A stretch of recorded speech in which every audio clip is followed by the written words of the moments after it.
Okay, I wanted to make a quick video documenting a testing procedure for a max 3-port boost solenoid.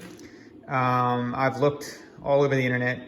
There's nothing really out there that helps explain what wastegate duty cycle to the solenoid will give what boost pressure. There's also a lot of confusing information about how the boost controller works. I've looked at it a bunch, and the actual ins and outs of the solenoid are a bit confusing from a functional standpoint. Yeah, and just a quick explanation of what I'm talking about. As you know, the wastegate works off of simple gate pressure applied to the bottom of the gate, which opens the wastegate. That has you on gate, whatever your set spring is. If you want to increase the boost pressure, the tried and true way was to create a vacuum bleed at the bottom of the gate, which would limit actual pressure at the gate relative to the intake manifold pressure. That's all well and good, and I, without spending too much time on the internet, tried to replicate it using a boost solenoid with very little success. Creating the leak, you have very low resolution between duty cycle, and it's hard to pinpoint a correct boost pressure. And so I did the research and try to figure out the best way to do it. And there's a bunch of ways people explain, but I guess it's, from what I found, it's pretty much you're using source still hooked up to the intake manifold to the bottom of the gate, and then you're using bleeded pressure from the duty side, or from the solenoid to the top of the gate. The issue is that you still can't test this. So the only way to really do this without a rig or setting something up is by by running the car, checking the boost pressure at duty cycle, and then essentially making your adjustments accordingly. And that works, but it requires a pretty, extensive amount of testing where you don't necessarily have to. So you don't need to do that if you can bench test it. And from what I'm sure it's out there. Nobody's ever the first to anything on the internet, but I haven't found it. And so I wanted to create a simple rig to be able to test your wastegate. So simply put, I have a bunch of vacuum lines hooked up, starting with the source at a gauge 0 to 30 psi. You can get them at Amazon for $10, super cheap. And then that runs just a solid line up to a T. The T runs to the bottom of the gate, and from the bottom of the gate it runs to the wastegate duty solenoid. And then I'm running in from port 1. So that's port 1. This is normally closed, so any pressure applied here with a de-energized solenoid creates nothing. It will not come through. And then I'm running out of port 2, and port 3 is left open. I have a filter, I just have it out right now. So a couple things to note. One, the solenoid, it seems to disperse the air out of both of the ports, common and port out, pretty evenly.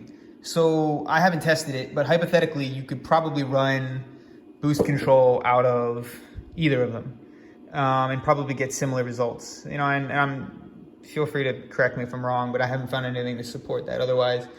And then the other thing to consider is, I found this rather interesting. Hondata, from the factory, runs their boost cycle at 30%. I'm sorry, 70%. If you go on the internet, you'll find that most of these valves are said to operate at a 30% duty cycle. I'm going to test more into this, but what's interesting is you get a lot of gauge fluctuation, and it doesn't seem to be as precise than when it's being run at the lower duty cycle. So, I'd recommend running it at a higher duty cycle. 70 hertz seems to be working fine. And I'll show the gauge fluctuation difference so you can kind of get an idea and see what we're working with. But just to kind of put this all into perspective, so here's the gauge. I'm going to get both the gauge and the wastegate so you can compare the two of them in the shot. So that's a pretty good view. I'll see if I can do this without screwing up the placement of the camera mount. Okay, so I have the car on battery support, so it's, you know, fine to be running. I'm gonna go ahead and gauge the pulse width control. So this is gonna be 90% duty cycle at 70 Hertz, which means that the gate is, or the boost solenoid is going to be open completely, which is going to hypothetically create, well, not completely, 90%, but functionally it's basically complete. This means that the gate pressure at the top of the gate and the below the gate will be roughly the exact same. So we shouldn't get any gate movement at all because you're creating similar pressure on both sides. So there's 90% duty cycle, and if you watch the gauge spike, let me get a better view of this.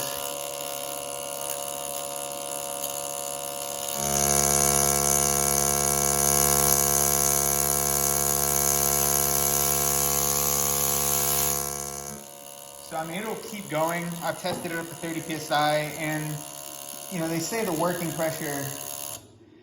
pressure of these things is 150 PSI, so I'm not really too worried about damaging the gate anyway, or I mean the boost controller. So now the same experiment at 70 Hertz at 20%.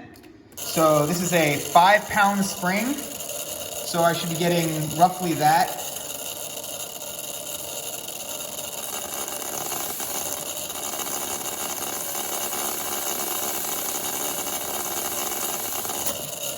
So yeah, I mean,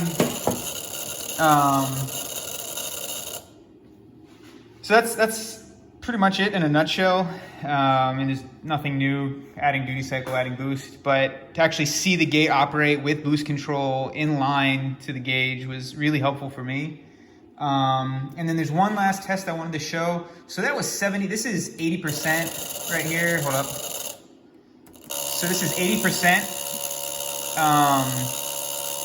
And if you watch the gauge earlier, you'll notice that at the higher, all the way even down to the lower, you get a much cleaner gauge movement. Now, if I bring this down, so if I keep the duty cycle the same, and let me see real quick.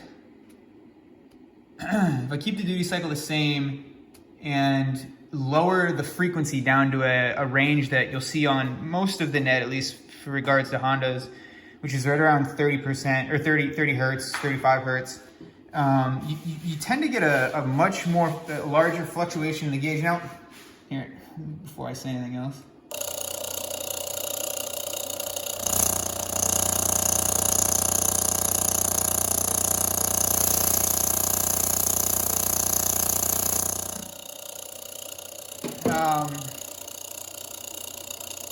Now, I have no reason to believe that correlates to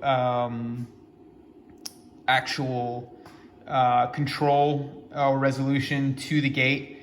The pressure at the diaphragm overall seems to be what does it. So I don't think that has anything to do with it. But it's you know, it's something interesting that you otherwise wouldn't have seen unless you test it.